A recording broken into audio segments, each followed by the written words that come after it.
why don't you visit Singapore? And while many of you already know it, there are some who do not. And so let me make an explanatory comment. I have had profound affection for Singapore because my teacher's teacher, Maulana Abdul Alim Siddiqui rahimahullah, visited Singapore many times in the 1920s, 1930s. And indeed, there is a masjid in Singapore which has been built and named Masjid Abdul Alim Siddiqui rahimahullah. And his student, Maulana Dr. Muhammad Fadlur Rahman Ansari, who was my teacher, he was sent to Singapore in 1935 when he was just 21 years of age to spend 1 year in Singapore preaching Islam. And because I am the third in the line, I always had this desire in my heart to visit Singapore and to continue the work that they had begun. I visited Singapore for the first time in 1988. And I was very warmly welcomed by the Muslim community. And I continued visiting Singapore until 9/11. By that time, by Allah's kindness and grace, I had already become perhaps the most popular speaker on Islam in Singapore, in the English language. But when 9/11 took place, the Muslim community of Singapore responded by flooding to my lectures in such large numbers that no hall could accommodate them. And people would have to go back home because there was no space in a huge hall.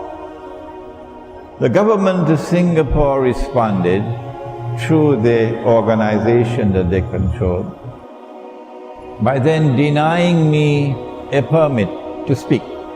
That is Singaporean democracy. So I'm not allowed to speak. I can enter the country, but I cannot speak. Shame on you, Singapore. Shame on you. I don't speak with bitterness.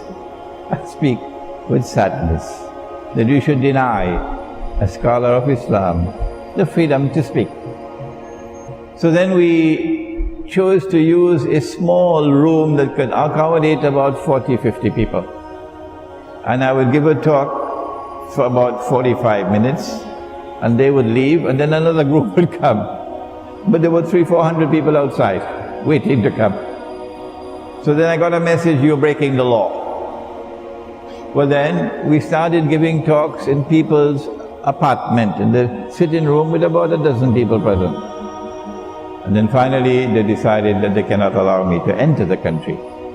So the only country in the world, the only one in the whole world, which denies me entry into the country is Singapore. And I have a message for Singapore. You have pursued a terribly foolish policy, terribly foolish, in becoming Israel's greatest ally in this region. It was terribly foolish of you to become little Israel because you were not looking far enough ahead. You could not anticipate that Israel is one day going to wage great wars, and from the time Israel starts these great wars, this entire region in which Singapore is located would be in flames, in flames. Those great wars are about to start. Maybe this year, maybe next year. And when those great wars start, I feel sad for you, Singapore. What is the fate which now awaits you?